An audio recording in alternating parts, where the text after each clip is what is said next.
Good afternoon. We're coming back after art class, working on chapter 5. So we're continuing on that comprehension page, learning about the business of trading. So we're going to finish this section. Maybe. Oh my God. Is it dawning to work for me? Oh my goodness.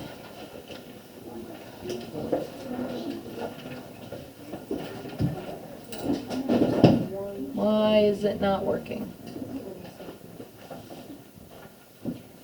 Let's see. There we go.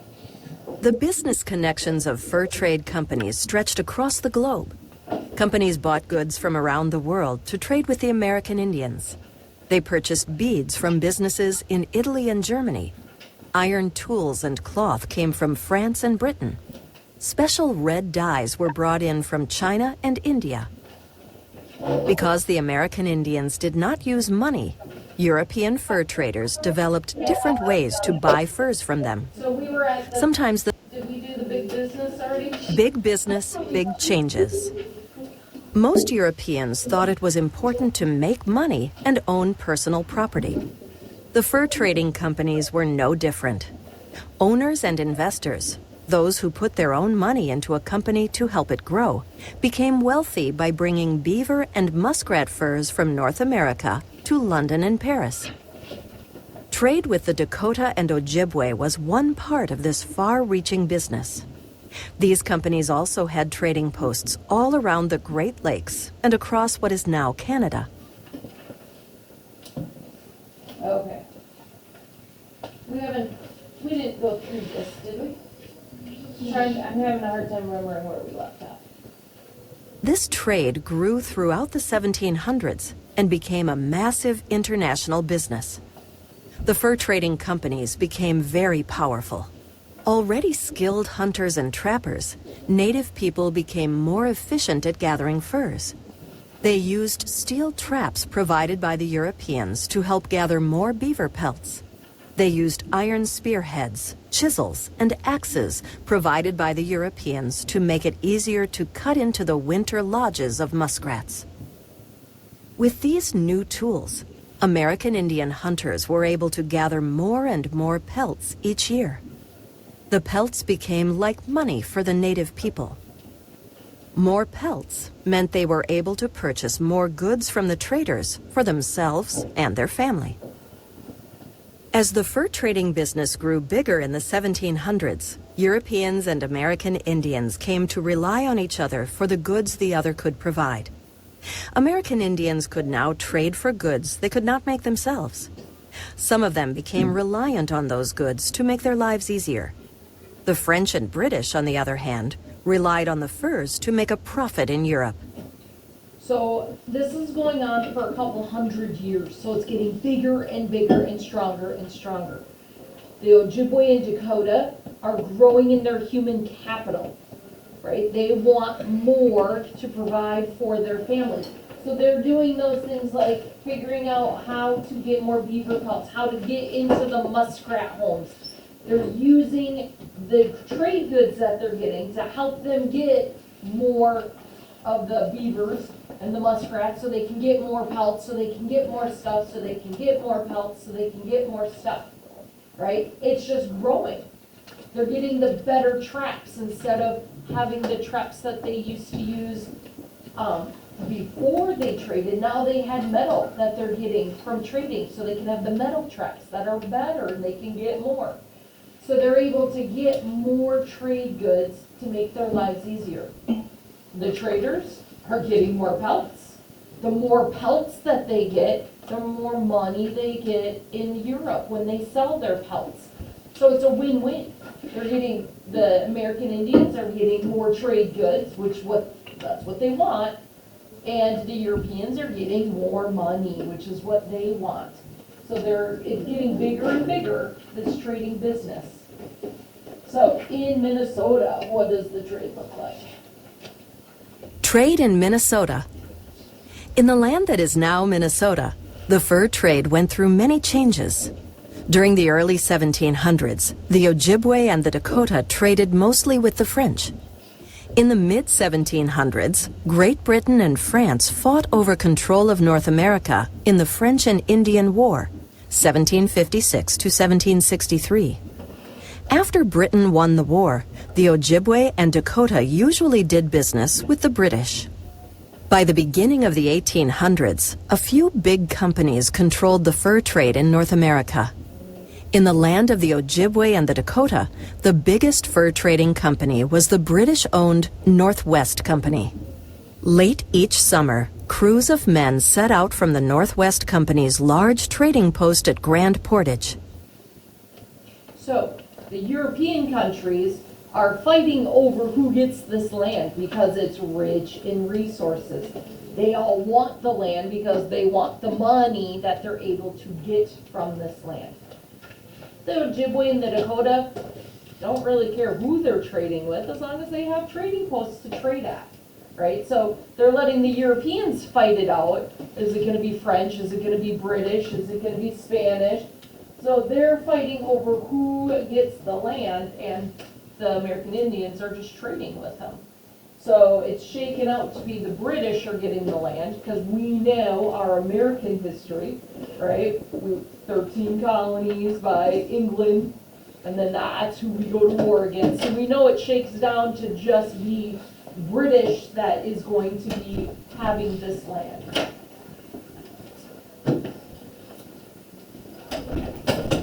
They headed for fur posts throughout areas that now make up northern and central Minnesota. In 1804, one of those crews left to establish a new Northwest Company trading post on the Snake River in present-day Pine County. The lands around the Snake River were a mixture of forest, wetlands, and prairie. The Ojibwe controlled much of the area, but the Dakota were nearby. For 6 months, the Ojibwe and the Northwest Company did business at the new post on the Snake River. The things that happened there during the trading season of 1804 to 1805 can tell us a lot about how the fur trade actually worked. So just like we looked at a year in the life of the Dakota and the Ojibwe, we did our seasons, the 4 seasons for the Ojibwe. Where were they in the spring, the summer, the fall, and the winter? What were they doing? We're going to do the same thing with the traders. What were they doing during the different seasons? So we're going to look at their lives for a year and see what each season brings. So just like with the Ojibwe, they were doing different things during different seasons. So we're going to start with the fall, autumn. So this time period, right? What are they doing? A year at the post. Autumn. A party of about a dozen people arrived by canoe at the Snake River site in early October 1804. The group was led by John Sayer, an experienced trader and one of the owners of the Northwest Company. On this trip, he brought along his Ojibwe wife, Obima Anokwe, to help him build bonds of respect and trust with his Ojibwe trading partners. Over the next 2 months, Sayer oversaw the construction of a new fort and established business relationships with the Ojibwe living near the Snake River. So if we're looking at that autumn box, we see there are two bullets. We need to list 2 main activities in the fall. Let's see if we get more main activities. We're going to skip this and come back to it. So let's see what else they do in the fall.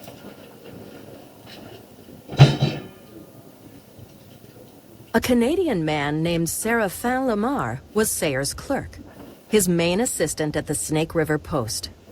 Sayer depended on Lamar to supervise the hired men and to check on the progress of the Ojibwe hunters and trappers. Like most clerks, Lamar also kept track of all the goods traded at the post. Joseph Girard was one of 8 voyageurs. These men paddled Sayer's canoes loaded with trade goods up the Snake River. Their travel, however, wasn't all by water. They also had to carry 90-pound packs and their heavy canoes over portages, places where goods and boats had to be carried over land. For 6 weeks, Girard and the other voyageurs spent their days constructing the fort's living quarters and protective walls. When they weren't building the fort, they were doing other jobs, including catching fish and cutting firewood for the coming winter. The Snake River Ojibwe were frequent visitors while the fort was under construction. Many of them had done business with the fur trading companies before, and they were eager to do so again. They have winter coming, so they need to make sure that their fort is livable. They know what Minnesota winters are like, right? They know it's going to be harsh weather, lots of snow, so they need to construct that fort. Big thing they need to get done in the fall. They need to get ready for the coming winter with the catching fish and cutting firewood. Bridget? Is catching fish and cutting firewood two different things? Yes. Okay. But you want to make sure you have the biggest thing that they had to do. Okay, you can list more than two things. Just like with the seasons, you could list more than what they expected you to do, right? This paper is going to help us study. So if you list more things, it's more stuff that you're going to know when you're studying for the test. Okay, so you can definitely always list more than what's expected.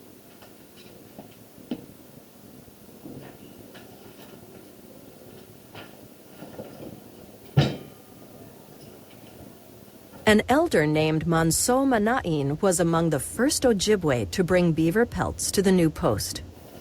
He and other Ojibwe also traded wild rice, meat, and other foods. In return, they received goods that were valuable to them, including tools, ammunition, and tobacco. Many of the goods they received from the company during the fall were given on credit.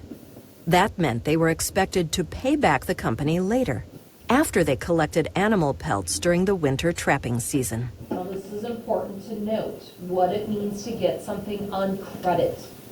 Right? Nowadays we have credit cards. A lot of your parents pay for stuff with credit cards. I rarely have cash to pay for things. I'm always using my card, a debit card or a credit card. If it's a credit card, you swipe it and you say, okay, I'm going to pay this money later. So that money gets charged to your credit card, and then you get your bill every month, and you have to pay off your bill, right? So back then, they didn't have credit cards. They wrote everything down. Okay, I'm going to give you these 5 metal traps for you to use this winter. You're not paying me yet. You're going to pay me in the spring with, let's say, 20 beaver pelts to pay for those 5 metal traps. So you get 60 beaver pelts, 20 of it has to go to pay off your credit, right? And then the rest you get your trade goods for. So this is important to understand how credit works. Seems like free money. Ooh, I'm getting this and I don't have to pay for it. But you do have to pay for it in the end. You need to be able to pay off your bill. So these American Indians are trading, getting stuff in the fall that they're saying, we're going to trap all winter long, so we'll be able to pay it off in the spring with all of the pelts that we're getting. So let's see what happens in the winter time at the trading post. Again, 2 main activities you need to list, but you can list more. Winter. The families of Manso Manain and the other Ojibwe elders spread out through the surrounding forests as the weather turned cold. Small family groups camped and hunted in a certain area. The men hunted for deer, bears, muskrats, and beavers to feed their families and to use in trade. They trapped most of the beavers in the winter because that was when the animals' coats were thickest. The women cooked food and prepared the furs so they could be traded for other goods. So during the year at the trading post, it's important to know what the American Indians are doing because they're part of the trading business, right? So they're doing all of their trapping in the wintertime. Why do they want to trap the beavers and the muskrats in the winter? Because they have thicker fur. Yeah, the animals, their bodies know it's going to be really cold. So their bodies grow more. when you have dogs at home, right? In the summertime, they shed a lot of their fur because it's hot out.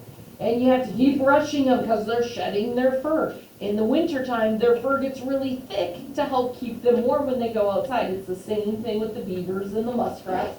Their pelts get really thick with fur. That's what the Europeans want to make their hats. They want the thick fur. So the most important time to trap for those animals is in the winter. John Sayer had spent many difficult winters in the fur trade, so he knew it was important to be careful with the fort's limited supplies. He drove hard bargains in his trades with the Ojibwe. He kept tight control over his workers' rations, or portions, of food and liquor. He often sent his men to the Ojibwe lodges to trade for extra deer and bear meat. As the Northwest Company's top representative in the region, he also kept a close watch on other companies with trading posts in the area. Séraphin Lamar's main job was to make sure that his boss's instructions were carried out. He often accompanied the voyageurs on their visits to the Ojibwe lodges. He also made occasional visits to a competitor's post to see how it was doing. So what the American Indians are doing is they're trapping. What are the fur traders doing? Because they're not trading a lot in the winter because it's bad weather, right? They're not doing lots of trade business because they're trapping and getting the animals to trade, those pelts to trade in the spring.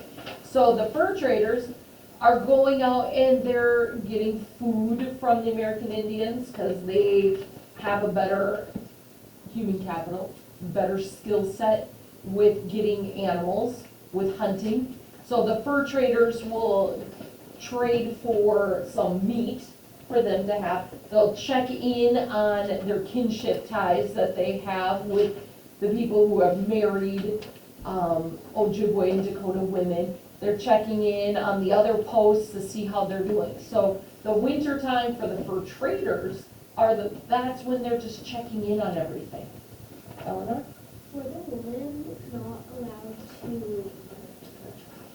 That wasn't their job. So it's not so much that they weren't allowed to, they just had other things that they were taught. So they didn't have a good skill set for the hunting and trapping because they were doing other things. So it was very much gender roles were very much a big part of their lives. And the women didn't want to hunt because they were told, hey, this is what you need to do, and that's just all they knew. Adelaide. So it says on the top, lists 2 main activities in the fur trade during each season. So would cooking be a main activity of what was happening? No, it's not even something that I covered. We cook every day. Winter, spring, summer, fall, right? It's not a main activity. Yes. That would be one though. Hunting and trapping is kind of the same thing. So that's what the American Indians are doing. What were the fur traders doing? Okay, so I talked about 2 different things there. I talked about what the American Indians were doing, and I talked about what the fur traders were doing. Joseph Girard and his fellow voyageurs spent much of their time away from the fort at the winter lodges of the Ojibwe. It's likely that some of them lived with their Ojibwe wives and children. When the voyageurs returned to the fort, they usually brought back food and furs to refill the company's dwindling supplies. They also built sleds, chopped wood, and performed other chores assigned to them by Sayer and Lamar. We're gonna come back and do the blue boxes next week. So I'm not doing the blue boxes this week. We just wanna get through our year. Good afternoon, students. These are your Friday afternoon announcements. Please listen up carefully because this is important. We have a lot of guests in our building next week. Monday, you don't have school, but the teachers will be here as well as many other guests. So we need the hallways to be clear, lockers to be cleaned up, your desks to be clean. So please be very organized as you leave. Pick up paper towels if you see them. and that would be wonderful. And finally, we have the winners of the pumpkin door contest. Drum roll, please. And the winner is Mr. Robinson with his door. So congratulations, Mr. Robinson. Please send a representative down to the office to get your prize. All right, we hope you have a beautiful weekend, Rose. Remember to be kind, be brave, believe, be strong and courageous. The Lord your God is with you wherever you go. Still recording. Because we have to make sure our room is extra clean, because I am hosting some workshops in this classroom on Monday. We will have lots of people coming through. I am going to stop here for what we are covering. We did not get through nearly as much as I thought we would. What page number is it that we're stopping on? 85. Okay, so we're stopping on page 85. We did the autumn and winter on the back. Still recording. So if you are listening to this at home, on the back side, you need to have done autumn and winter. So have a wonderful weekend.